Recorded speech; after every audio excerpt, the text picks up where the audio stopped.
Having how y'all doing? This is gonna be about Dr. J's top 10 all-time list, and I watched Gilbert Arenas and Kenyon Martin Sr. and they just acted like clowns. You know, it's embarrassing that younger brothers don't give it up uh, to respect, because black on black with the age range has always been an issue, and it's sad. Dr. J is entitled to his opinion. He's one of the greatest players ever. Without Dr. J, them turkeys don't have a platform of anything.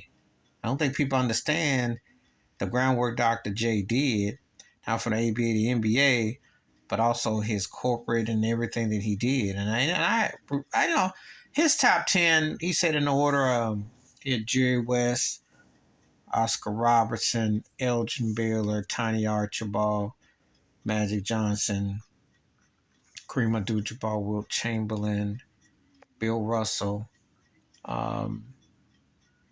Mr. Jordan here, Karl Malone, and Kareem. And some people was tripping about, well, Karl Malone. Well, Karl Malone been getting love. Karl Malone got in picked by Dr. J, got picked by Shaq. Karl Malone, top 3 all-time scoring, was a great player, regardless of what you may think of him. He was a strong power forward, because to me, and we go by the last 30, 40 years of power forwards, him, Barkley, and Tim Duncan, and you can rotate either one of them three, and you won't be wrong.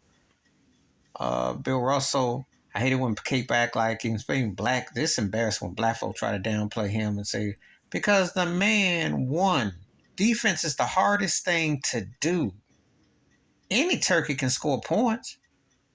You know, Donovan Mitchell and Damian Lillard put up 70 points a game last year.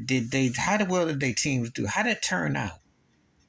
So don't come at me about downplaying a guy who's arguably the greatest ever in that. Jerry West is the logo. He's a great player. You've seen Jerry West play. Imagine if they had a three-point line and they didn't have the hand checking and the contact. How much would he be? Oscar Robinson's triple-double stood for time before Russell Westbrook came along and all these cats now. So, Wilt Chamberlain, like the Babe Ruth, the Barry Bonds of, just one of those dominant figures. His own stratosphere.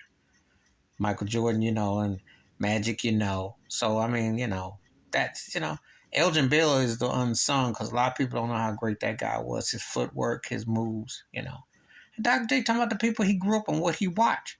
So, and of course, Kareem Abdul-Jabbar, who had the greatest career, high school, college, and NBA. You made the case for GOAT. So I don't have no problem. Tiny Archibald, who slept on. Let me tell you, when you have a triple-double, when you was a double, scoring and assists with no three-point line, he did it in the 73. Come on now. If Tiny Archibald played today, now he would only own New York. He'd own come on.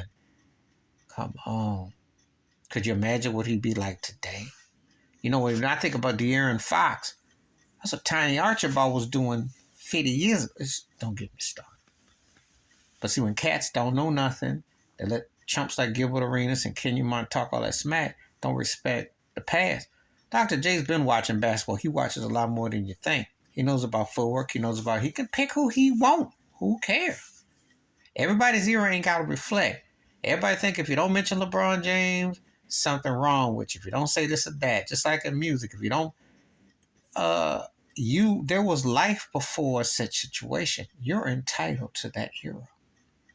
There's nothing wrong with Dr. J's list. Most of it I can understand, because those guys were great. He didn't put no bums in there. Please hit like, subscribe, work your thoughts, comments, and I do respond. Thank you. Wash your hands, keep your mind clear, watch out for another shit if you like, and I'm out. Peace.